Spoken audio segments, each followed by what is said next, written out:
అందరికీ నమస్కారం.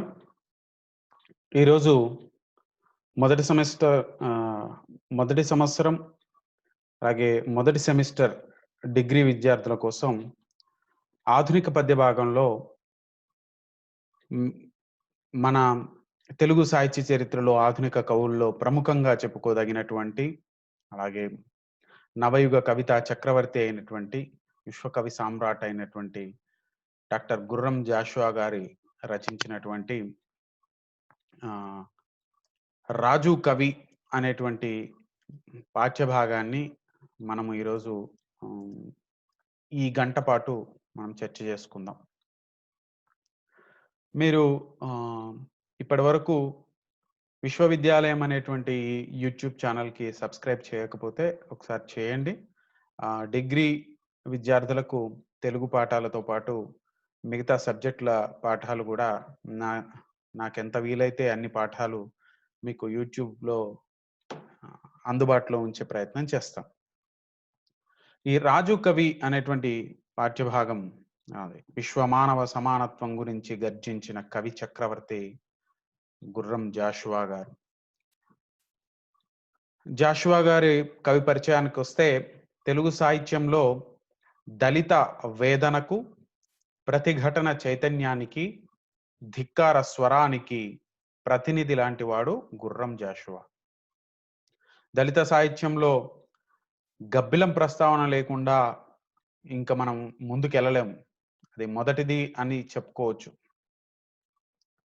అలాంటి గబ్బిల కావ్యం రచయితగా, ఖండకావ్య రచయితగా దళిత వేదనకు, ప్రతిఘటన చైతన్యానికి, ధిక్కార స్వరానికి ప్రతినిధి గుర్రం జాషువా అని మనం చెప్పొచ్చు. మహాకవి జాషువా సాహిత్యాన్ని గురించిన వివరాల్లోకెళ్తే జీవితము, సాహిత్యము 1895 సెప్టెంబర్ 28 వారి జయంతి చేస్తాం మనం. వీరయ్య, లింగమ్మ దంపతులకు గుంటూరు జిల్లా వినుకొండలో వారు జన్మించడం జరిగింది. వీరయ్య, లింగమ్మ దంపతులకు గుంటూరు జిల్లా వినుకొండలో వారు జన్మించడం జరిగింది. బాల్యంలో అనుభవించిన పేదరికం, కులమత భేదాలు, అవమానాల్లోంచి జాషువా కవిగా రూపాంతరం చెందాడు.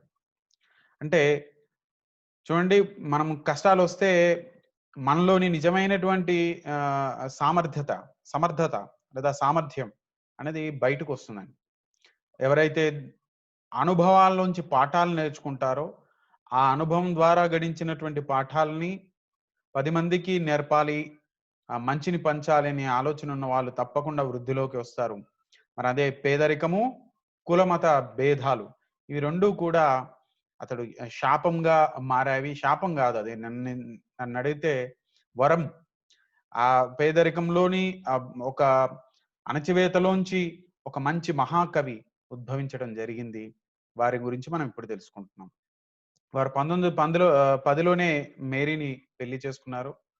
మిషనరీ పాఠశాలలో నెలకు రూ. 3 జీతంపై ఉద్యోగం చేసి ప్రాథమిక ఉపాధ్యాయుడిగా, అలాగే ఆకాశవాణిలో తెలుగు ప్రొడ్యూసర్‌గా వారు నిర్మాతగా హ్మ్, పనిచేయడం జరిగింది. చిన్నతనం నుంచి జాషువాలో సృజనాత్మక శక్తి ఉండేది. బొమ్మలు గీయడం, పాటలు పాడడం లాంటివి చేసేవారు. పువ్వు పుట్టగానే పరిమళిస్తుంది అన్నట్లుగా సృజనాత్మక శక్తి ఉన్నవాళ్ళు మరి నిజంగా చిన్నప్పటి నుంచో వాళ్ళలో అలవాట్లను మనం గమనించవచ్చు. మరి చిన్నతనంలోనే బొమ్మలు గీయడం, పాటలు పాడడం అనే కలల వైపు ఆయన ప్రయాణం చేశారు. బాల్య స్నేహితుడు, తర్వాతి కాలంలో రచయిత అయినటువంటి దీపాల పిచ్చయ్య శాస్త్రి గారి సహచర్యంలో ఆయనకు కవిత్వం పైన ఆసక్తి కలిగింది. ముందు ఏ పని చేయాలన్నా ముందు మనకు ఆసక్తి కలగాలండి. ఆసక్తి ఉంటే మనము ఆ శక్తి ఏ విధంగానైనా పొందుతాం. ఏ విధంగానైనా శక్తిని పొందుతాం. మనల్ని నడిపించే చోదక శక్తి ఆసక్తి. అలాంటి ఆసక్తి దీపాల పిచ్చయ్య శాస్త్రి గారు బాల్య స్నేహితుడు, రచయిత అయినటువంటి దీపాల పిచ్చయ్య శాస్త్రి గారి సహచర్యంలో వారికి కలిగింది. జూపూడి హనుమశాస్త్రి వద్ద మేఘ సందేశం, రఘువంశం, కుమార సంభవం లాంటి సంస్కృత మహాకావ్యాలు, పంచమహాకావ్యాలు వారు అక్కడ నేర్చుకున్నారు.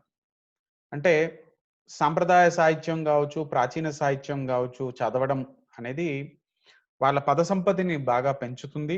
అలాగే గతంలో ఏం జరిగాయి, మనం మనం ఎటువంటి ప్రయోగాలు చేయొచ్చు అనే దానికి నేపథ్యం గూడా అక్కడ దొరుకుతుంది. ఆహ్, అందులో ఏదైతే లేని అంశాలను మనం మన కవితల్లో తీసుకొని రావచ్చు. కాబట్టి సంస్కృత సాహిత్యం మనం తప్పకుండా చదవాలి. వారు జూపూడి హనుమత్ శాస్త్రి వద్ద సంస్కృత సాహిత్యాన్ని చదివారు. వారి సాహిత్యాన్ని గురించి మనం చెప్పుకుంటే, జాషువా 36 గ్రంథాలు, మరెన్నో కవితా ఖండికలు రాశాడు అని మనకు తెలుస్తుంది.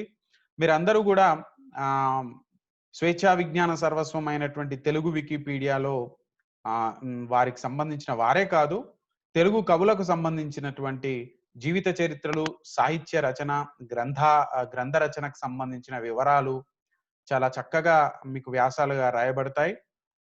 రాయబడి ఉంటాయి. అందరికి అందుబాటులో ఉంటాయి. మీరు గూడా వాటిని ఆహ్, వాటినేం చేయొచ్చు, ఎడిటింగ్ చేయొచ్చు. అంటే మీరు మార్పులు, చేర్పులు, కూర్పులు లాంటివి చేయవచ్చు. ఆ రకంగా ప్రయత్నం చేయండి. మరి జాషువా మీద ఉన్నటువంటి వికీపీడియా వ్యాసం చాలా చక్కటి వ్యాసం. ఆ వ్యాసాన్ని కూడా మీరు చూడండి. దాంట్లో ఉన్న కొన్ని వివరాలు గూడా మీకు తీసుకొని ఇవ్వడం జరుగుతుంది. స్వప్న కథ, గబ్బిలం. గబ్బిలంని చాలా పేరు తెచ్చింది. అలాగే చాలా అందరికీ పాఠక లోకాన్ని ఆహ్, ఒక ఒక బాగా గుర్తుండిపోయే కావ్యము. కాబట్టి 'గబ్బిలం' అనేది. అలాగే 'ముసాఫరులు', 'పెరదౌసి', 'ముంతాజ్ మహల్', 'కాందిశీకుడు' మొదలైనవి ఇవి చాలా బాగా పేరొచ్చినవి. అందుకోసమే నేను ముందు చెప్తున్నా. మొదలైన కావ్య రచనలతో పాఠక హృదయాల్లో శాశ్వతమైన స్థానాన్ని సంపాదించుకున్నవాడు గుర్రం జాషువా అని మనం చెప్పొచ్చు. ఇక సంవత్సరాల వారీగా వారి రచనలు ఏంటి అనేవి మీరొకసారి గమనించొచ్చు.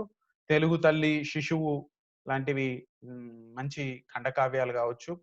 అలాగే ఇందులో ఇవన్నీ చెప్పుకుంటూ పోతే చాలా సమయం గడుస్తుంది. 1932లో అద్భుతమైన కావ్యాలొచ్చాయి. 'స్వప్న కథ', 'ఫిరదౌసి', 'ముంతాజ్ మహల్' ఇలాంటి బుద్ధుడు, వివేకానంద జీవితాలను గురించి 'జేబున్నీసా' అది గూడా మంచి కావ్యం. అలాగే 'శ్మశాన వాటిక' 1933లో రాయబడింది. ఆ తర్వాత 1941లో 'గబ్బిలా'ని వారు రచించడం జరిగింది. 1957లో 'కొత్త లోకం', 1958లో 'క్రీస్తు చరిత్ర' ఇవి చాలా తప్పకుండా మనం గుర్తుంచుకోవాల్సినటువంటి కావ్యాలు. 1948లో 'బాపూజీ మరణం' సందర్భంగా రాసినటువంటి స్మృత్యంజలి బాపూజీ, నేతాజీ. అలాగే 'నాగార్జున సాగరం' గుంటూరు జిల్లా వారు కావడం చేత వినుకొండకు దగ్గరి ప్రాంతం 'నాగార్జున సాగరం'. వాటి ప్రభావం ఎక్కువ ఉంటుంది. మా దేవరకొండ గూడా నల్లగొండ నాగార్జున సాగరానికి బ్యాక్ వాటర్ అంటాం. వెనక్క ఉంటుంది దేవరకొండ. 'నాగార్జున సాగరం'. అలాగే 'నా కథ' అని వారి జీవిత చరిత్ర 'నా కథ'. 'గబ్బిలం' 1941లో రాయబడింది. ఆయన రచనల్లో సర్వోత్తమమైనదిగా విమర్శకుల చేత, అలాగే కవి పండితుల చేత ప్రశంసలు పొందింది. కాళిదాసు 'మేఘ సందేశం' లాగా ఎలాంటి దూత కావ్యమో అలాంటిదో, సందేశ కావ్యమో అలాంటి విధంగానే సాగుతుంది. అయితే ఇందులో సందేశాన్ని పంపేది యక్షుడు కాదు, ఒక అంటరాని కులానికి చెందినటువంటి కథానాయకుడు. ఆయన జీవన వ్యధను, బాధను ఆ పరమేశ్వరుడికి, కాశీ విశ్వనాథునికి చేరవేయమని గబ్బిలంతో సందేశం పంపడమే దీనిలోని కథాంశం. వానినుద్ధరించు భగవంతుడే లేడు, మనుజుడెట్లు వాని కనికరించు. వాడు చేసుకున్న పాప కారణమేమో ఇంతవరకు వానికెరుక లేదు. ఇలాంటి పద్యాలు ఎన్నో చెప్పుకోవచ్చు. ఆయన నిజంగా అకారణంగా అంటరానితనం అనేటువంటి ఆహ్, హ్మ్, ఒక ఒక సాంఘిక దురాచారానికి గురైనటువంటి వ్యక్తిని కథానాయకుడిగా అప్పటి వరకు ఎవరు గూడా కథానాయకుడిగా తీసుకోలేదు. అది గబ్బిలం యొక్క విశిష్టత. మీరు సివిల్ సర్వీసెస్ కోసం చదివితే గబ్బిలం తప్పనిసరిగా చదవాల్సి ఉంటుంది. సో, గబ్బిలాన్ని ఒక అద్భుతమైన కావ్యం మీరు తప్పకుండా చదవండి. ఆ అభాగ్యుని రక్తం బునహరించి ఇనుప గజ్జెల తల్లి జీవనము సేయు. దరిద్ర దేవత. కసరి బుసకొట్టున అతని గాలి సోక 4 పడగల హైందవ నాగరాజు. చాతుర్వర్ణ వ్యవస్థను గురించి ఎవరైనా మాట్లాడాల్సి వస్తే, విమర్శించాల్సి వస్తే తప్పకుండా మనం మాట్లాడాల్సినటువంటి పద్యం ఇది. ఆ చాతుర్వర్ణ వ్యవస్థను గురించి హైందవ నాగరాజు అని చెప్పేసి 4 పడగల హైందవ నాగరాజు అనే ఒక అద్భుతమైనటువంటి ఉపమానాన్ని ఇక్కడ పోల్చడం జరిగింది. కులము లేని నేను కొడుకుల బుట్టించి ఈ అఖాతమందే త్రోయవలెనే భార్య ఏల పుట్టు బానిస కనినాడు జరుపసాగే బ్రహ్మచర్య దీక్ష. ఇది చూడండి, ఆయన బ్రహ్మచర్యానికి కారణం ఏంటంట, కొడుకుని పుట్టించి నేను ఈ కులం లేని ఇంట్లో పడేసి, ఈ అఖాతంలో పడేసి, నేను వాణ్ణి కూడా ఎందుకు కట్టు బానిసని చేయాలి అని చెప్పేసి అనుకొని, బానిసనైన నాకు భార్య ఎందుకు, కొడుకులు ఎందుకు అని చెప్పి బాధపడేటటువంటి, బాధకు ఇది ఇంకా తీవ్రమైనటువంటి స్థాయి. అలాంటి గొప్ప గొప్ప పద్యాలు గబ్బిలంలో ఉంటాయి. మీరు తప్పకుండా చదవండి గబ్బిలంలో. అలాగే ఫిరదౌసి అనేటువంటి మరొక ప్రధానమైనటువంటి రచన. అలాగే రాజుగారు పద్యానికి ఒక బంగారు నాణం ఇస్తానని చెప్పేసి శ్రమించిన తర్వాత ఈయన ఘోర మహాపాతకాలను గొప్ప చరిత్రగా కవి మలిచిన తర్వాత ఫిరదౌసిని మోసం చేసి గజ్నీ మహమ్మద్ అల్లాకి కసం అని చెప్పి మాట ఇచ్చి, ఆ మాట తప్పినటువంటి వేదన, మాట తప్పినటువంటి సందర్భంలో ఆవేదనతో ఆత్మహత్య చేసుకున్నటువంటి సందర్భాన్ని కవి చాలా హృద్యంగా కరుణ రసంతో వర్ణించడం జరిగింది. ప్రాచీన పద్య ప్రక్రియలో ఆధునిక చైతన్య భావధార. ప్రాచీన ప్రక్రియనేమో ప్రాచీనం, భావమేమో ఆధునికం, తనదేమో ధర్మాగ్రహం. మరి ఎంత శక్తివంతంగా వినిపించినటువంటి ప్రతిభాశాలి గుర్రం జాషువా అని మనం చెప్పవచ్చు. వీరి క్రీస్తు చరిత్రకి కేంద్ర సాహిత్య అకాడమీ అవార్డు రావడం జరిగింది. అలాగే నా కథ అనే స్వీయ చరిత్ర ఆత్మకథ 3 భాగాలుగా రావడం జరిగింది. 1948లో బాపూజీ అనే పేరుతోటి మహాత్మా గాంధీ మరణ వార్త విని ఆవేదనతో జాషువా సృష్టించినటువంటి స్మృత్యంజలి ఆ బాపూజీ. జాషువాకు మరో ప్రముఖ కవి విశ్వనాథ సత్యనారాయణ గారికి ఒకేసారి 1970లో ఆంధ్ర విశ్వకళా పరిషత్ వారు కళా ప్రపూర్ణ అనేటువంటి బిరుదును కూడా ఇవ్వడం జరిగింది. విశ్వవిద్యాలయం ఉపాధ్యక్షులుగా ఉన్నటువంటి బుల్లయ్య గారి పేరు మీద కళాశాల కూడా ఉంది, ఇంజనీరింగ్ కళాశాల విశాఖపట్నం. బుల్లయ్య గారు కళా ప్రపూర్ణ అనేటువంటి బహుకరణ చేయడమే కాకుండా ఆయన పుస్తకానికి డిగ్రీ పాఠ్యగంధంగా చేశారు. బుల్లయ్య గారు ఆంధ్ర విశ్వవిద్యాలయం వీసీగా ఉన్నప్పుడు. సత్యహరిశ్చంద్ర నాటకంలో వారి శ్మశాన వాటికలోని పద్యాలు లేకుండా ఊహించుకోవడం అనేది చాలా అరుదు. మీరు సత్యహరిశ్చంద్ర ఏ నాటకం చూసినా ప్రసిద్ధంగా శ్మశాన వాటిక సందర్భం వచ్చేసరికి వీరు రాసిన గుర్రం జాషువా రాసినటువంటి శ్మశాన వాటిక ఖండ కావ్యంలోని పద్యాలని తీసుకుంటారు. వీరు రాసిన శిశువు అనేటువంటి ఖండికను ఘంటసాల గారు అద్భుతంగా గానం చేశారు. మీరు ఇంటర్నెట్లో దీన్ని డౌన్లోడ్ చేసుకోవచ్చు, తప్పకుండా వినండి శిశువు పద్యాలు. అలాగే జాషువా గారి హాస్య ప్రవృత్తికి ఒక ఉదాహరణగా నవ్వవు జంతువుల్ నరుడు నవ్వును, నవ్వవు జంతువుల్ నరుడు నవ్వును, నవ్వులు చిత్తవృత్తికి దివ్యలు అంటూ నవ్వు యొక్క గొప్పతనాన్ని వారు చెప్పడం జరిగింది. జాషువా గారికి అనేకమైనటువంటి బిరుదులు ఉన్నాయి. అవి చాలా గొప్ప బిరుదులు. కవితా విశారద, కవి కోకిల, కవి దిగ్గజ, నవయుగ కవి చక్రవర్తి, మధుర శ్రీనాథ, విశ్వకవి సామ్రాట్ లాంటి బిరుదులు వారికి ఉన్నవి. వారు పొందినటువంటి అవార్డులు ఇందాక నేను చెప్పినట్టుగా కళా ప్రపూర్ణతో పాటు అలాగే క్రీస్తు చరిత్రకు కేంద్ర సాహిత్య అకాడమీ అవార్డు, 1970లో పద్మభూషణ పురస్కారం, భారత ప్రభుత్వం వారి పద్మభూషణ పురస్కారం వారికి రావడం జరిగింది. దాంతోపాటు కనకాభిషేకం, గండపెండేర సత్కారాలతో పాటు పట్టపగలు దివిటీల మధ్య ఏనుగు అంబారీపై ఊరేగింపబడిన కవిగా గౌరవ సత్కారాలు అందుకున్నాడు. తిరుపతి వెంకట కవుల్లో ఒకరైనటువంటి చెల్లపిల్ల వెంకట శాస్త్రి గారు గుర్రం జాషువా కాలికి గండపిండేరం తొడిగి ఈ కవీశ్వరుని పాదం తాకి నా జన్మ ధన్యం చేసుకున్నాను అని అనడం జరిగింది. దాన్ని అది తనకు లభించిన అత్యున్నతమైనటువంటి పురస్కారంగా జాషువా భావించేవారు. అలాగే వారికి రెండవ పెళ్ళయింది. భార్య విమలమ్మ, జాషువాకి అల్లుడు లవణం గారు, తర్వాత ఆయన కూతురు హేమలత. ఇవి 1964లో ఆంధ్రప్రదేశ్ శాసన మండలిలో వారికి సభ్యత్వం లభించింది. వారు ఎమ్మెల్సీగా ఎన్నికవ్వడం జరిగింది. జాషువా తన కవిత్వం ద్వారా విశ్వనరుడిగా మానవాళికి గొప్ప మానవతా సందేశాన్ని అందించాడు. విశ్వనరుడు, యూనివర్సల్ సిటిజన్ అన్నట్టుగా. ప్రపంచమే కుగ్రామం అని అనుకుంటున్నామే, నిజంగా అలా ఉంటేనే బాగుండు అని అనుకుని ఆశించిన వాడు ప్రపంచమంతా ఒక సోదర భావంతోటి, ఒకే జాతిగా, ఒకే కుటుంబంగా సోదర భావంతోటి ఉండాలన్నది వారి ఆలోచన. ఒక్కొక్క పద్యంబునకు ఒక్కొక్క నెత్తురు బెట్టు మేనిలో తక్కువ కాకుండా రచించితి. అది పిరదౌసిలోని వాక్యం. వారు రచించిన ఇలా మరి వారి ఒక్కొక్క పద్యానికి ఒక నెత్తురు బుట్ట అంటే అనుభవంలోంచి వచ్చినటువంటి అలా రచించినటువంటి ఈ కవి శ్రేష్ఠుడు శారదాదేవి వరప్రసాది అయినటువంటి గుర్రం జాషువా జూలై 24, 1971 గుంటూరులో ఆ శారద ఒడిలోనే శాశ్వత విశ్రాంతి తీసుకున్నారు అని చెప్పొచ్చు. ప్రముఖ కవి ఆచార్య ఎన్లూరి సుధాకర్ గారు జాషువా సాహిత్య దృక్పథం, పరిణామం అనేటువంటి మంచి విమర్శా గ్రంథాన్ని వారు రాయడం జరిగింది. జాషువా గురించి, జాషువా సాహిత్యం గురించి మాట్లాడుకోవాల్సి వస్తే మనం తప్పకుండా ఆ పుస్తకాన్ని మనం సందర్శించాలి.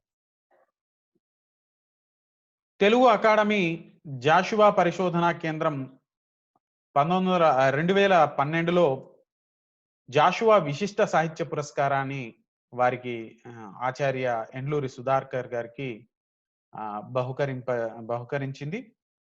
అలాగే జాషువా కూతురు హేమలత లవణం గారు జాషువా స్మారకార్థం జాషువా సాహిత్య పురస్కారాన్ని నెలకొల్పి ఆ అవార్డు పేరుతోటి ప్రతి ఏటా భారతీయ భాషల్లో అత్యుత్తమమైనటువంటి కవితలు రాసినటువంటి కవులకు దాన్ని ప్రదానం చేసేవారు. మహాకవి జాషువా ప్రగతిశీలత, కళాత్మకత అనేటువంటి పుస్తకం అద్దేపల్లి రామ్మోహన్ రావు గారు 120వ జయంతి సందర్భంగా రాయడం జరిగింది. అలాగే గుర్రం జాషువా అనేటువంటి కూర్పు టి భాస్కర్ చౌదరి గారి పుస్తకం కూడా మీరు ద్రావిడ విశ్వవిద్యాలయం వారు ప్రింట్ మీరు చూడొచ్చు. అలాగే జాషువా సాహిత్య పీఠం తరపున తెలుగు అకాడమీ ఈ మధ్య కాలంలో మంచి పుస్తకాలను వేసింది. తప్పకుండా మీరు వాటిని తీసుకోవచ్చు, కొనుగోలు చేయొచ్చు. వడగాల్పు నా జీవితం అయితే వెన్నెల నా కవిత్వం. అద్భుతమైనటువంటి వాక్యం ఇది. శ్రీ జాషువా గారు అన్నది నిజంగా అక్షర సత్యం.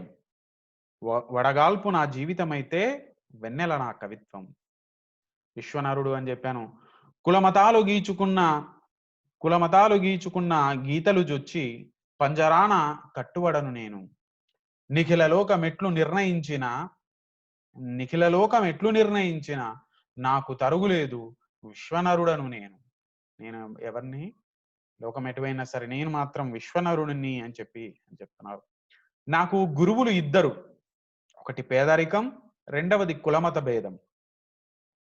ఒకటి సహనాన్ని నేర్పితే రెండవది నాలో ఎదిరించే శక్తిని నేర్పింది, ఎదిరించే శక్తిని పెంచింది అని చెప్పి పేదరికం, కులమత భేదం అవి రెండు తనకు గురువులుగా వారు పేర్కొనడం జరిగింది. జాషువా గారి ప్రముఖమైనటువంటి చిత్రం ఇది. నా కవితావధూటి వదనంబు నెగాదిగా జూచి రూపురేఖా కమనీయ వైఖరులుగాంచి భలి భలి అన్నవారే మీదే కులమన్న ప్రశ్న వెలయించి చివాలున లేచిపోవుచో బాకున గ్రుమ్మినట్లగును పార్థివ చంద్ర వచింప సిగ్గగున్. కుల వివక్ష ఎంత తీవ్రతతోటి ఉందో అని చూద్దాం. కవితావధూటిని వదనమ్ము నెగాదిగా చూసి, రూపురేఖ కమనీయ వైఖరులుగాంచి కవిత్వం బాగుంది భలి భలి అన్నవారే మీదే కులం అని ప్రశ్నించి ఇక జవాబు వినగానే అక్కడి నుంచి లేచిపోయినటువంటి సందర్భంలో బాకున గ్రుమ్మినట్లగును పార్థివ చంద్ర వచింప సిగ్గు. చెప్పుకోవడానికి చాలా సిగ్గుగా ఉంది నిజంగా. ఈ కుల వివక్షత ఈ దేశాన్ని పట్టి పీడిస్తున్నది. అవన్నీ మాసిపోవాలి అని ఈ కవితలో వారు చెప్తుంటారు. అధికారం వచ్చింది, కొత్త రాష్ట్రం ఏర్పడింది. అప్పటికి ఆంధ్ర రాష్ట్రం, అలాగే ఆ పొట్టి శ్రీరాములు త్యాగ ఫలితంగా ఏర్పడినటువంటి ఆంధ్ర రాష్ట్రం కావచ్చు, తర్వాత 56లో ఏర్పడినటువంటి ఆంధ్రప్రదేశ్ భాషా ప్రయుక్త రాష్ట్రం కావచ్చు, వారు కొత్త రాష్ట్రం ఏర్పాటైంది. ఇవి కుల వివక్ష లాంటివన్నీ పోవాలి అని వారు కోరుకోవడం ఈ అనుభవాల్లోంచి వచ్చింది. ఈ పాఠ్యభాగ సందర్భంలోకి మనం వస్తే, కొత్త లోకం కావ్యం జాషువాను ఒక కొత్త కోణం నుంచి కొత్త కవిగా ఆవిష్కరిస్తుంది. వయసుతో పాటు జాషువా ఆలోచనలో వచ్చినటువంటి పరిణామాలకు విప్లవాత్మక భావాల రూపకల్పనే ఈ కొత్త లోకం. నిజంగానే ప్రతి మనిషికి వయసుతో పాటు అనుభవం విస్తృతం అవుతుంది, కొత్త అనుభవం వస్తుంది. ఒకే విషయాన్ని వేరువేరు కోణాల్లోంచి చూసేటువంటి ఒక దృక్కోణం, ఒక దృక్పథం మనకు అలవాటు అవుతుంది. అంటే ఒక విషయాన్ని విభిన్నమైన కోణాల్లో దర్శించేటువంటి అనుభవం వయస్సురీత్యా మనకు వయస్సురీత్యానే కాకుండా సాహిత్యం చదవడం ద్వారా, ప్రపంచాన్ని గమనించడం ద్వారా, అనుభవాలను పొందడం ద్వారా మనం పొందేటందుకు అవకాశం ఉంది. ఈ కావ్య రచనా సమయంలోనే జాషువా అర్ధాంగి మరణించడం వల్ల ఆమెకే ఈ కావ్యాన్ని అంకితం ఇవ్వడం జరిగింది. జాషువా సామాజిక దృష్టికోణం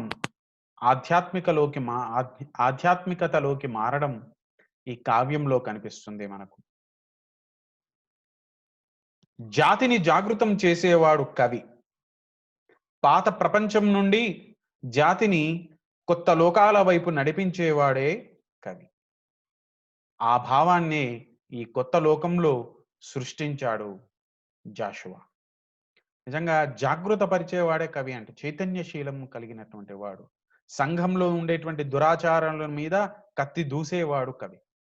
నిజంగా ప్రపంచంలో జరుగుతున్న ప్రతి పరిణామం మీద తన యొక్క అనుభవాన్ని, తన యొక్క అభిప్రాయాన్ని, తన యొక్క దృక్పథాన్ని నిర్ద్వందంగా వెలుబిచ్చగలిగేవాడు, మార్పుకు నిత్యం స్వీకారం చుట్టేటువంటి వాడు, కొత్తదనం వైపు అలాగే సంస్కరణ వైపు ప్రయాణం చేయాలని ఆకాంక్షించేవాడే కవి.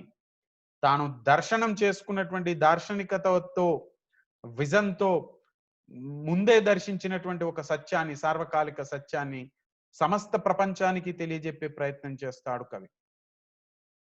మరి అలాంటి కవి రాబోయే రోజుల్లో ఈనా దేశం, ఈ సరికొత్త రాష్ట్రం ఏ విధంగా ఉండాలి అనేటువంటి ఆకాంక్షను కొత్త లోకం వైపు, కొత్త రాష్ట్రం వైపు, కొత్త పాలన వైపు ఎలాంటి అడుగులు వేయాలి, ఎలాంటి దృక్పథంతో, ప్రణాళికతో మనం ముందుకెళ్ళాలి అని తెలియజేసినటువంటి వాడు మన గుర్రం జాషువా గారు. వారి కొత్త లోకం అని ఏంటిదో, కొత్త బంగారు లోకం ఏంటో మనం చూద్దాం. రాజుకు కవికి గల మధ్య వ్యత్యాసాలను చర్చిస్తూ కవి గొప్పతనాన్ని, కవి ప్రాధాన్యాన్ని అత్యద్భుతంగా వర్ణిస్తూ కవికున్న బాధ్యతలను గుర్తు చేస్తాడు జాషువా రాజు కవి అనేటువంటి ఈ పాఠం. మరి రాజుకేమో అధికారం ఉంటుంది, కవికేమో బాధ్యత ఉంటుంది అంటూ వారు చెప్తూ ఉంటారు. మీరు పాఠ్యభాగంలోకి వెళ్తే వారు ఎంత స్పష్టంగా చెప్పారో తెలుస్తుంది. జాషువా సర్వసభ్య రచనల సంకలనంలోని కొత్త లోకం అనేటువంటి కావ్యం నుండి గ్రహించబడింది ఈ పాఠ్యభాగం. మీరు గుర్తుపెట్టుకోండి కొత్త లోకాన్ని, ఓకేనా? ఈ కొత్త లోకం కావ్యం రాజు కవి అనేటువంటి పాఠ్యభాగంలోకి వెళ్తే, పాఠ్యాంశంలోకి వెళ్తే, సౌధరాజమందు జన్మించెనొక బిడ్డ, సౌధరాజమందు జన్మించెనొక బిడ్డ, పూరి గుడిసెలోన పుట్టెనొకడు, ప్రబలిరందు నిందు రాజయ్యనొక్కడు నొకడు రాను రాను సుకవి అయ్యే. రాను రాను రాజు అంటే ఏముందండి, రాత్రికి రాత్రే పట్టాభిషేకం జరిగితే రాజు అయిపోతాడు. లేదా అదృష్టం బాగాలేకపోతే ఈ రోజు పట్టాభిషేకం జరగాల్సిన వాడు అడవుల పాలయ్యాడు. సో అలా రాజరికం ఏముంది, సీల్డ్ కవర్లో ముఖ్యమంత్రులు, గవర్నర్లు అయినట్లుగా అధికారం అనేది అదృష్టం ఉంటే నీకు దక్కొచ్చు. కానీ కవిత్వం అనేది అదృష్టం కాదు.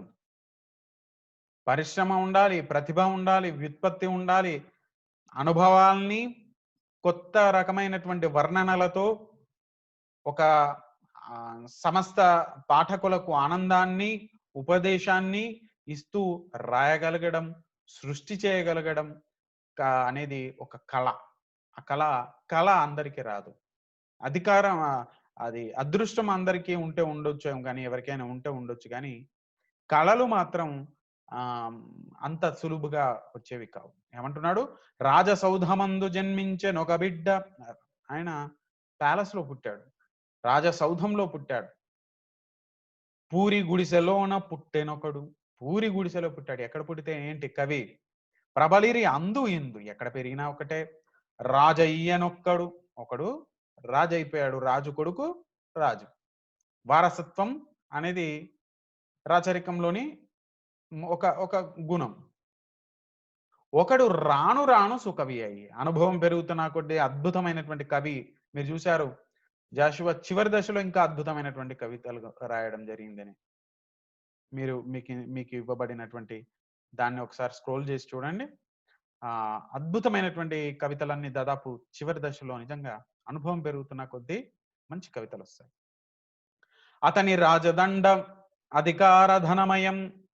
అతని రాజదండము అధికార ధనమయం. కొంతమంది అధికారులు అనుకుంటారు, లేదా రాజులు అనుకుంటారు, ఈ పీఠం, ఈ అధికార పీఠం, ఈ యొక్క స్థానం శాశ్వతమని. కాదు, అధికారం ఉన్నంత వరకే శాశ్వతం.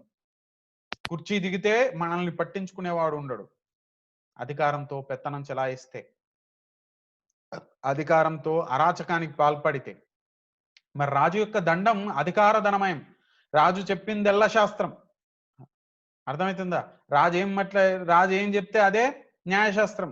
వాడికి తల తీసేయండిరా, కాలు తీసేయండిరా, నాలుగు కట్ చేయండిరా, నాలుగు కోసేయండిరా అంటే అదే న్యాయం.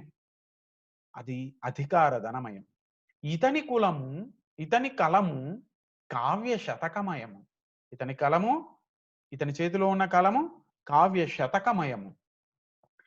అతని ఇల్లు మేటి రతనాల రుచిమయం. అతని ఇల్లు మేటి రతనాల రుచిమయం. ఇతని ఇల్లు గండ వితతిమయం. బండరాళ్లతో ఉన్నటువంటి, పెద్ద బండలతో ఉన్నటువంటి ఇల్లు. ఏదైనా రాయే, అది విలువైన రాయి కావచ్చు, అరుదైన రాయి కావచ్చు, కానీ రాయే. కానీ ఆ రాయికి విలువ ఉంది, కానీ ఈ రాయికి విలువ లేదు. విలువలేని చోట కూడా పుట్టినా కూడా కవి రాణించగలుగుతాడు. ఎలా రాణిస్తాడు చెప్తున్నాడు. కవి ఎరుగున్ రాజున్, కవి ఎరుగు రాజున్, రాజున్ కవి ఎరుగు. ఇద్దరికి ఒకరి గురించి ఒకరికి తెలుసు. కవిని రాజు గణింపడా కవి. రాజేమో కవిని లెక్క చేయడు, రాజు గణన చేయడు కవిని. కవిని రాజు లెక్క పెట్టాడు, రాజును కవి లెక్క పెట్టాడు. ఇద్దరు కూడా, కవియును రాజును ఇద్దరు ఆత్మగౌరవ కాములు. ఆత్మగౌరవం అనేది ఉండాలని ప్రతి ఒక్కరికి. ఎవరికి ముందు చేయి జాచి అడగడు కవి. ఈ రాజుకి ఎలాగూ అధికారం ఉంటుంది, దర్పం ఉంటుంది, మంది మార్బలం ఉంటుంది, సంపదలు ఉంటాయి. ఎలాగూ ఆయన ఆత్మగౌరవ పరుడు లాగానే ఉంటాడు. అలా కవియును రాజును ఇద్దరు ఆత్మగౌరవ కాములై ఉన్నారు. భయముతోడ రాజు ప్రస్తుతింతురు. భయం చేత రాజును ప్రస్తుతిస్తారు, పొగుడుతారు ప్రజలు. భక్తితోడ కవిని ప్రస్తుతింతురు. మరి కవిని చాలా భక్తితో, గౌరవంతో, మర్యాదతో, లోపల నుంచి వచ్చినటువంటి అభిమానంతో కవిని అందరూ పొగుడుతారు. జీతమిచ్చి రాజు సేవింపబడుచుండు. జీతాలిచ్చి రాజు సేవలు పొందుతుంటాడు. జీతమీక సుకవి సేవలందు. రాజుగారు ఏదైనా తీసుకురారా అంటే పోయి తీసుకొస్తారు. కానీ కవి గారికి ఏమో మనం వెళ్తున్నాం అంటే వారికి కవి గారి ఇంటికి వెళ్తున్నాం అంటే ఏ పళ్ళో పొలాలో లేకపోతే వారికి ఏమైనా సేవలు చేయాలంటే రాజుగారు కవి గారు ఏదైనా పని ఉంటే చెప్పండి చేసి పెడతాము అని అంటారు కూడా. కానీ కవికి అభిమానంతో ప్రేమతో జీతం ఇవ్వకుండానే పనిచేసేటందుకు అందరూ సిద్ధంగా ఉంటారు అని చెప్పి అంటున్నారు. ఇది అద్భుతమైనటువంటి పద్యం. ఇది చాలా మంది చేత అనబడుతుంది. రాజు చేతి కత్తి రక్తంబు వర్షించు. కంఠాలు కోస్తుంది. అధికారం కోసం యుద్ధాల మీద యుద్ధాలు చేస్తూ, దండయాత్రలు చేస్తూ, తన అధికారానికి ఎవరు అడ్డమొస్తే వారిని చంపుతూ వెళ్ళేది రాజు చేతి కత్తి రక్తంబు వర్షించు. సుకవి చేతి కలము సుధలు గురియు. అమృతాన్ని కురిపిస్తుంది. ఆనందాన్ని ఇస్తుంది. ఆనందమే అమృతం. అమృతమే ఆయుష్. ఆనందమే ఆయుష్. ఈ ఆనందం కావ్యం చదువుతూ ఉండడం వల్ల వచ్చేటువంటి ఆనందం. ఒక నైతిక పరివర్తన. దీని ద్వారా ఆయుష్ అనేది పెరుగుతూ ఉంది. అతడేలగల్గు యావత్ ప్రపంచంబు. అతడు సమస్త రాజ్యాన్ని మొత్తం ఏలుతుండొచ్చు. ఈ భూమిని ఏలుతుండొచ్చు. కానీ ఇతడు ఏలగలుగు ఇహము పరము. మోక్షాన్ని ఏళ్తాడు. అలాగే పరలోకాన్ని కూడా ఇతడు ఏళ్తాడు. స్వర్గంలోకి తప్పకుండా వెళ్తాడు అని చెప్పి చెప్తున్నాడు. రాజు మరణించెనొకతార రాలిపోయే. రాజు మరణించి ఒక తార రాలిపోయే. కవియు మరణించే ఒక తార గగనమెక్కే. రాజు జీవించే రాతి విగ్రహములయందు. సుకవి జీవించే ప్రజల నాల్కలయందు. చూడండి, ఆయన కావ్యం గొప్ప కవి కాబట్టే 100 ఏళ్ళైనా మనం మాట్లాడుకుంటాం. ఉదాహరణకు కొంతమంది గొప్ప కవులు 100 ఏళ్ళైనా కూడా ఆ కవి వేమన గురించో లేకపోతే గురజాడ గురించో లేకపోతే రాయప్రోలు సుబ్బారావు గారి గురించో మనం ఎందుకు మాట్లాడుకుంటున్నాం? సుకవులు కాబట్టే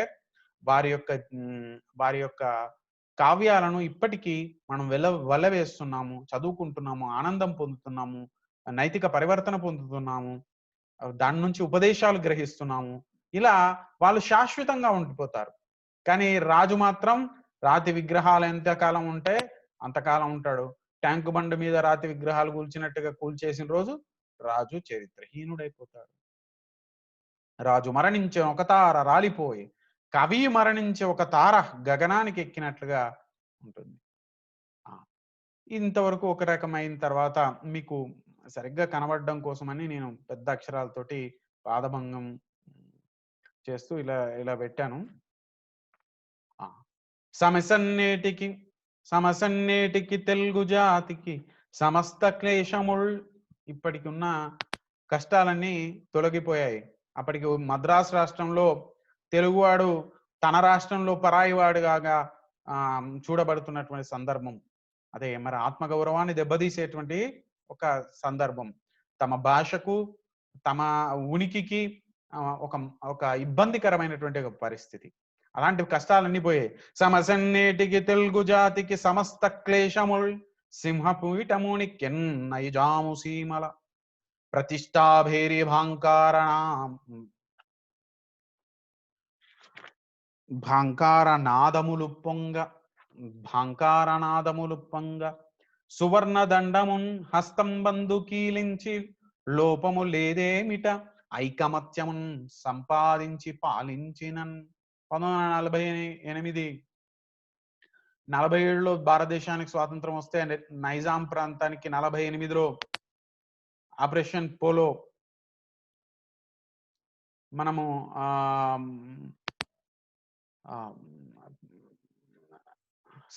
నైజాం సంస్థానం 1948 సెప్టెంబర్ 17న స్వాతంత్రం పొందింది. ఇక్కడ కుల మతాల మధ్య ఐకమత్యం సంపాదించి పాలిస్తే అసలు లోపమే లేదు. సువర్ణదండమున్ హస్తంబందు కీలించే. ఇక్కడ ప్రతిష్టాభేరి మోగింది. ఇక్కడ భారత జాతీయ గీతము మనము జనగణమన అనేది పాడడం జరిగింది. నిజానికి అంతకుముందు నైజాము రాజ్యంలో ఆ జాతీయ గీతాన్ని కూడా పాడనిటువంటి వచ్చినటువంటి సందర్భం. ఇప్పుడు ఈ నైజాము భారతదేశంలో కలిసిపోయింది. ఉక్కు మనిషి సర్దార్ వల్లభాయ్ పటేల్ లాంటి మహనీయుల యొక్క కృషి ఫలితంగా భారతదేశంలో కలిసిపోయింది. రాచరికము అలాగే నిరంకుశ రాచరికము అప్పటి వరకు ఉన్నటువంటిది వెళ్ళిపోయి స్వేచ్ఛా సౌభాతృత్వం అనేది వచ్చింది అని చెప్పి మనం అనుకోవచ్చు. నాగార్జునుని దయానయన ద్వయమున ద్వయమునందు జన్మించే సౌభాగ్య సాగరంబు. నాగార్జునుని నాగార్జున కొండ దాని చుట్టుపక్కల ప్రాంతాల్లో దయానయన ద్వయముందు ఆయన కంటి చూపు మేరలో జన్మించింది సౌభాగ్య సాగరము, ఆధునిక దేవాలయము అని పిలువబడేటువంటి నిజంగా సాగునీటికి త్రాగునీటికి హైదరాబాద్కి తాగునీటికి భాగ్యనగరానికి నిజంగా తాగునీరు ఇస్తున్నటువంటిది కృష్ణా గుంటూరు జిల్లాలకు, లేకపోతే నల్గొండ ఎడమ కాలువ ద్వారా నల్గొండకు నీళ్ళు ఇస్తున్నటువంటి నాగార్జున సాగరం లాంటివి సౌభాగ్య సాగరం. బ్రహ్మనాయని చిత్త పద్మంబు వికసింపనుదయించే హరిజనాభ్యుదయ సంధ్య. పల్నాడు సీమలో బ్రహ్మనాయుడి యొక్క చరిత్ర మీకు తెలుసు. అలాగే సహపంక్తి భోజనాలు, కుల వివక్షను తెగ నరుకుతూ సహపంక్తి భోజనాలు చేసినటువంటి నేల అది పల్నాటి సీమ. వర్ష పంచక రత్న పథకము కల్పకమందు పంచవర్ష ప్రణాళికలు వచ్చాయి. ఒకసారి వ్యవసాయానికి, ఒకసారి పరిశ్రమలకు, ఒకసారి సాగునీటికి పథకాలకు, ఒకసారి బీదరికం మీద, ఇలా పంచవర్ష ప్రణాళికలు చేస్తూ వాటిని నిర్మూలించే లేదా అభివృద్ధి నిర్మాణాత్మకమైనటువంటి కార్యక్రమాలను రూపొందించుకునేటువంటి అవసరం, సమయం, సందర్భం వచ్చింది. చిగురించే నగర సంక్షేమ శాఖ 73, 74 రాజ్యాంగ సవరణ ద్వారా మనకేమొచ్చేసింది,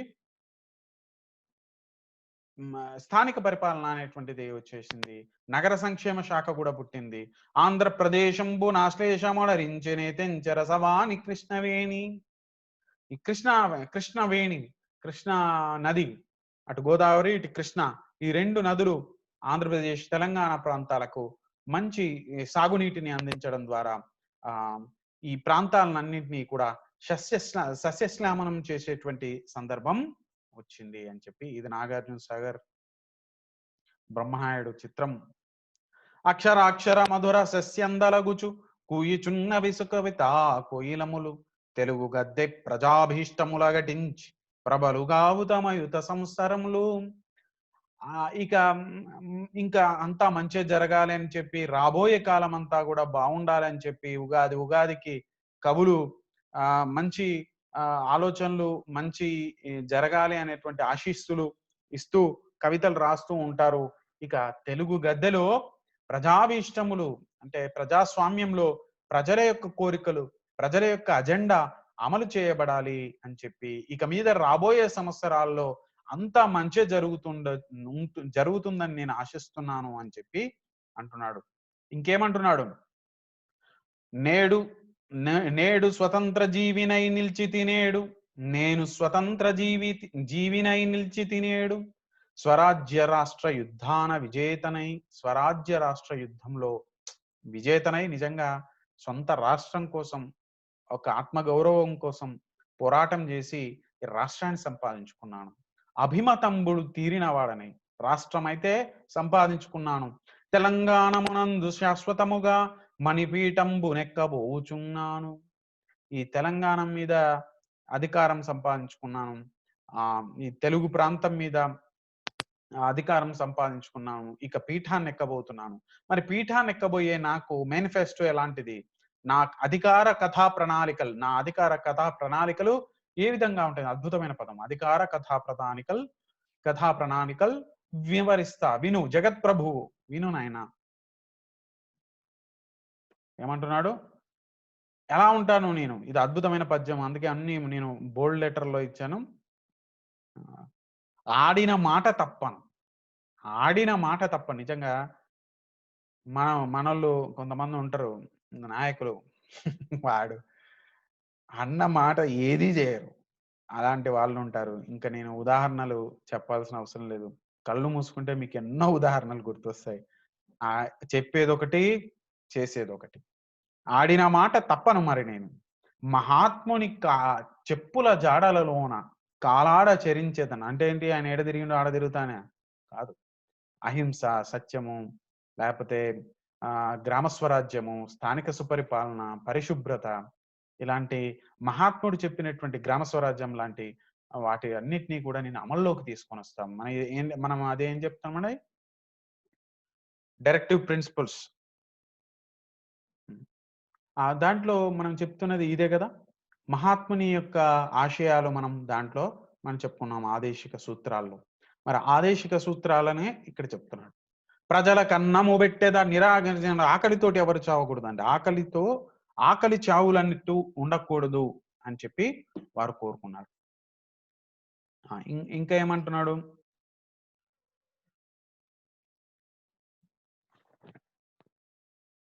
ఆ! ప్రజలకన్నము బెట్టెద వర్ణభేదపుంచీడను అణచెదన్ వర్ణభేదాలు ఉండేటువంటి, కుల భేదాలు ఉండేటువంటి చీడను అణచివేస్తాను. కటిక చీకటి బాపెద కటిక చీకటి అంధకారం అనేటువంటిది ఉంటే తీర్చేస్తాను. ఇది మన మనస్సులో ఉన్నటువంటి అంధకారం గావచ్చు, లేకపోతే విద్యుత్తు సదుపాయం లేనటువంటివి ప్రాంతాలకు విద్యుత్తుని ఇవ్వడం గావచ్చు. అలాగే విద్య అనేటువంటి జ్యోతి ద్వారా చీకటిని పార్పేయడం, అజ్ఞానం అనేటువంటి చీకటిని పంపించడం కావచ్చు. అలాగే వెర్రి నమ్మకాలుడని పాదహస్తమున నూనె దాన్ని పట్టుకుంటాను. శాత కళా కుఠారమున్ కళ అనేటువంటి ఒక పదునైనటువంటి కత్తితోటి వెర్రి నమ్మకాలను పాతుకుపోనీయకుండా కాలూడనీయకుండా వెర్రి నమ్మకాలు పోనీయకుండా కళలు అనేటువంటి ఒక ఒక పదునైనటువంటి కత్తితోటి చేత ధరించి నేను వాటిని ఖండిస్తాను అని చెప్పి అంటున్నారు. ఇదంతా కూడా మహాత్మా గాంధీ యొక్క ఆదేశిక సూత్రాల్లో ఉన్నటువంటి వారి భావజాలాలు, వారి ఆశయాలు అన్ని కూడా చెప్తున్నారు. మహాత్ముని యొక్క ఆశయాలు వారి మీద ఎంత ప్రభావితం చేశాయో చెప్పొచ్చు. అదే ఇంకేమంటున్నాడు? నా కవచం అహింస. నా కవచాలు ఏంటి? కవచం అంటున్నాడు, అద్భుతమైన పదం. నా కవచం అహింస, సహనంబు మహాయుధం. సహనమే నాకున్నటువంటి మహా ఆయుధం.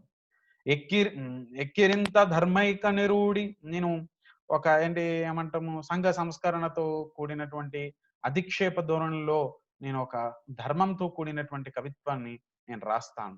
సత్యము నియంత. నేను సత్యాన్ని పట్టుకుంటే వదలను. అలాంటి సత్యాన్ని అనంత జగత్తు మొత్తమై నాకెదురైన గెలుతున్. నిజంగా ఈ ప్రపంచం అంతా నా ఎదురుగా వచ్చినా కూడా నిజంగా కవి నిరంకుశుడు అంటారే, మరి ప్రపంచం అంతా ఏకమైనా సరే నేను నా వాదనను వినిపించగలుగుతాను. వినాశపు బాంబుల గుండెకాయలో. ఇక్కడ ఏముంది? వినాశపు బాంబులు ఏముందా?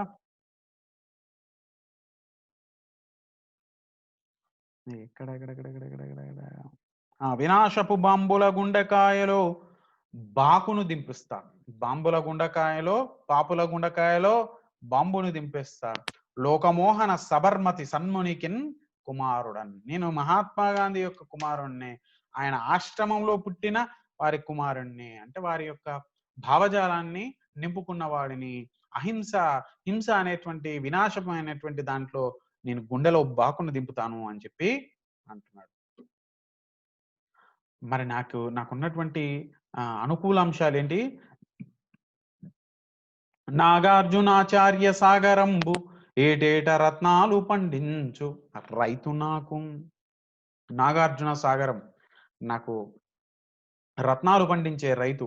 చలిచీమ మృతికి కన్నులు చెమ్మగిలు శాక్యధరణి నాయక మౌలి. బుద్ధ భగవానుడు కావచ్చు, లేకపోతే ఆచార్య నాగార్జునుడు కావచ్చు, వాళ్ళంతా నాకు గురువులు. తెలుగు తెలంగాణములకు పొత్తనగూర్చు హైదరాబాదు రాజ్యంబునాది. తెలుగు తెలంగాణ ఈ రెండు ప్రాంతాలకు కూడా పొత్తునగూర్చే హైదరాబాదు రాజ్యంబునాది. కోలార్ గనులు కర్ణాటక ప్రాంతానికి వెళ్ళిపోయాము కానీ అవి మనయే. కోలారు గనులు వజ్రాలు పండు పొలములు నాకు. పొలాలు సాటికెక్కిన బొక్కసాలు నాకు. నిజంగా నాకేమన్నా రత్నగర్భ ఈ తెలంగాణ. అటు కోలారు కావచ్చు, సింగరేణి కావచ్చు, మంచి గనులు ఉన్నటువంటి ప్రాంతం. మరి ఈ మధ్య ప్రాంతంలో మీరు యురేనియం లాంటి ఖనిజాలు దొరుకుతున్నటువంటి ప్రాంతం. మరంటి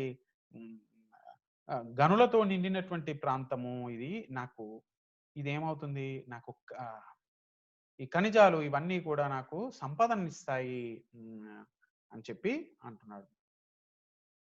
ఇది ఆచార్య నాగార్జునుడు, బుద్ధ భగవానుడు, హైదరాబాద్ రాజ్యం, ఆనాటి హైదరాబాద్ రాజ్యం, గుల్బర్గా, రాయచూర్, నాందేడ్, పర్బని ఇవన్నీ కలుపుకున్నటువంటి ప్రాంతం. ఈ కోలార్ గనులు మీరు కేజీఎఫ్ లో చూసి ఉంటారు. ఆవల గోలుకొండ ఈవల శ్రీశైలంబు క్రీడసల్పు రత్నగిరి నాకు వెలుపు గిరుపు లేని వీర విక్రమశాలి బాలచంద్రుని సాటివాడ. అటు గోల్కొండ, ఇటు శ్రీశైలం, మళ్ళా మధ్యలో ఇక్కడ ఇటువైపు గుంటూరు ప్రాంతంలోకి వస్తే, పల్నాడు ప్రాంతంలో వచ్చే బాలచంద్రుడు. ఈ ముగ్గురు కూడా కలిసినటువంటి ప్రాంతము మా యొక్క ప్రాంతము అని చెప్పి చెప్తున్నాడు. ఇంకేమంటున్నాడు? ఊరూరన్ శరదిందు చంద్రికల్ విద్యుద్వాహినుల్ పారగా. ఊరూరికి ప్రతి ఊరికి విద్యుత్తు, కరెంటు సదుపాయాన్ని ఇస్తాను.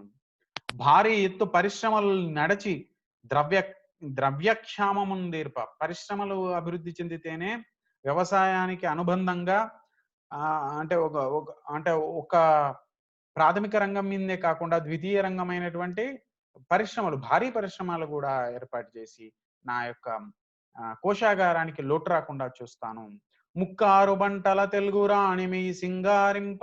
36 పంటలు, 3 పంటలు, సంవత్సరానికి 3 పంటలు పండేటువంటి విధంగా తెలుగు రాణి యొక్క శరీరం సింగారింపజేసినట్లుగా గర్వంబుగా నూరే ఇంతు అశోక ముద్రికల ఆంధ్రోర్వి ప్రపంచ ప్రభల్.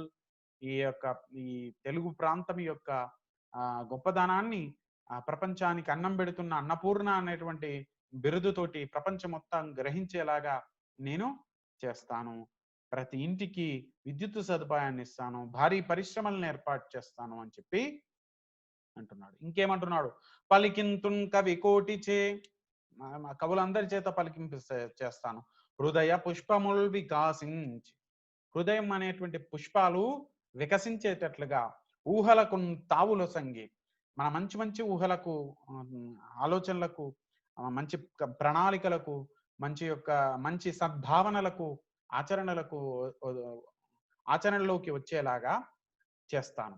అంటే ఆచరించదగినటువంటి సత్యాలను, లేకపోతే అభ్యుదయమైనటువంటి ప్రణాళికల్ని నేను ఇస్తాను.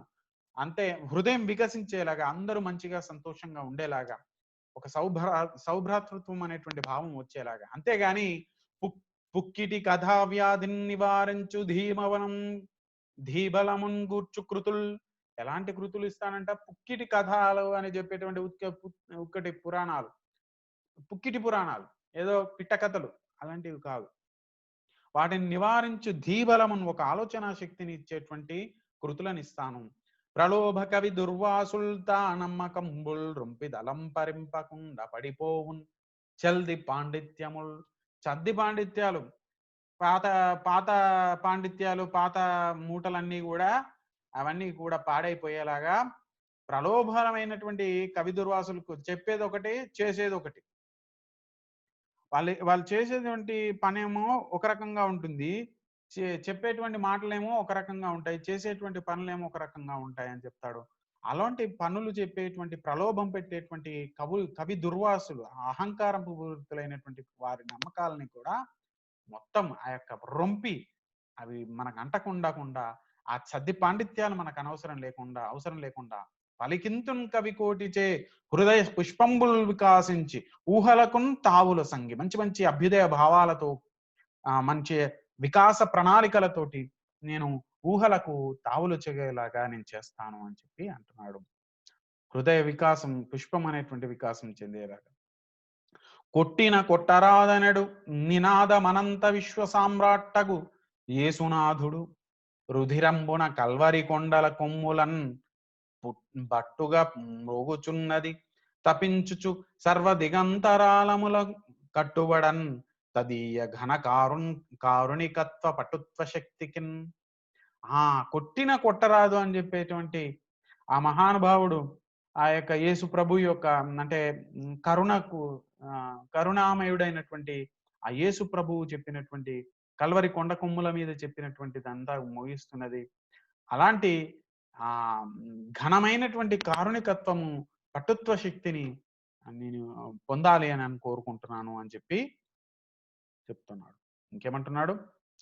కృతముల్ బల్కుచు కృతముల్ పలుకుచు అంటే కృతముల్ పల్కుల్ అంటే చేసేవి చెప్పేవి. రామ లక్ష్మణుల భ్రాతృత్వంబు. రామ లక్ష్మణులు ఒకరి నుంచి విరిచి ఒకరు వినలేరు. అది వేరు కాదు, ఇది వేరు కాదు. చేసేవి వేరు కావు, చెప్పేవి వేరు కావు. రెండు ఒకటే అయి ఉండాలి. చేసేవి చెప్పేవి రామలక్ష్మణుల అన్నదమ్ముల్లాగా ఎటువంటి సంబంధం ఉంటుందో అలా ఉండాలి. రెండు ఒక్కటిగానే ఉండాలి. జగద్దితమునంగూర్ పని శుష్క పండితులు. జగత్తు యొక్క హితాన్ని గురించి ఆలోచించినటువంటి శుష్కమైనటువంటి వృధా పాండిత్యము, భక్తి శ్రద్ధములతో పండితులు ఏం చేస్తారు? చెప్పే మాటలు వేరు, చేసే ఆలోచనలు వేరు, చేసే పనులు వేరు, చెప్పే మాటలు వేరు. అలాంటి వాళ్ళు భక్తి శ్రద్ధలతో శౌచంతో శుభ్రతతో బ్రతుకుని ఈడ్చుకుంటూ పోతే అది అందుకు పనికొస్తాయేమో అట్లాంటి కవిత్వాలు. దృఢ సాధనాంబులగుచున్ అలాంటి వాటికే పనిపిస్తాయి రాణించునే కానీ స్మృతికి చిన్నలు కావు. అవి గుర్తుంచుకోదగినవేమి కావు. ఇతరులు ఏ రీతి సమర్థించిన, ఎవ్వరు ఏ రీతంగా ప్రవచనం చేసినా సమర్థించుకున్నా అవి కాదు ముఖ్యము అని చెప్పి, మనస్సులో ఆలోచన ఒక రకంగా ఉండాలి. ఆలోచనలు అలాగే చేసే పనులు రెండిటికి మధ్య, అన్నదమ్ముల మధ్య రామలక్ష్మణులకు ఉన్నటువంటి సంబంధం లాగా విడదీయలేనటువంటి ఒక భావన ఉండాలి అని చెప్పి అంటున్నారు. ఇంకేమంటున్నారు?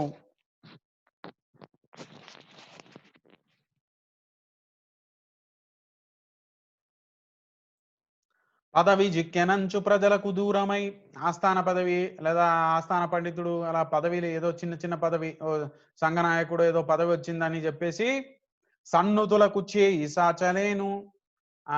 సరే, అధికారం డబ్బుల కోసం లేకపోతే అధికారం కోసం, రాజు యొక్క మన్నన కోసం కవి తన కవిత్వాన్ని మర్చిపోయి పొగడతలు డప్పు కొట్టే కవితలు రాసుకుంటూ కూడకుండా, ప్రజల కాంక్షను తెలియజేయనటువంటి కవిత్వాలు, ప్రజల కాంక్షను వివరించలేనటువంటి పాటలు రాసుకుంటూ నేను ఉండలేను. చదువుకొంటినంచు సాటి మానవుని ప్రేమించకుండా ఈసడించలేను. నేను చదువుకున్నా కదా అని చెప్పేసి తోటి మానవుణ్ణి, నా సోదరుడైనటువంటి తోటి మానవుణ్ణి ప్రేమించకుండా ఉండలేను. కుర్చీ దొరికితే ప్రపంచాన్ని మరిచేటువంటి మనిషిని కాదు నేను అని చెప్పి వారు చెప్తున్నారు. ఇది చాలా స్థూలంగా మనము 45 నిమిషాల్లో మనం చెప్పుకునే ప్రయత్నం చేశాం. రాజు కవి అనేటువంటి ఈ పాఠ్యభాగం వినండి, రెండోసారి వినండి, మూడోసారి వినండి. మంచి మంచి పదాలతోటి మీరు మీ సమాధానాలు రాయండి. అందరికీ అర్థమైందని అనుకుంటాను. అర్థం కాకపోతే నన్ను సంప్రదించండి, నా వాట్సాప్ చేయండి, మెయిల్ చేయండి. జాషువా గారి సాహిత్యాన్ని చదవండి. అలాగే అంటరానితనం లాంటి దురాచారాలని విడనాడండి. అలాగే తోటి మనిషిలోని కరుణతోటి లేకపోతే సోదరులు అనేటువంటి భావనతోటి చూడండి. ప్రేమించండి, ప్రేమించబడండి. స్వస్తి.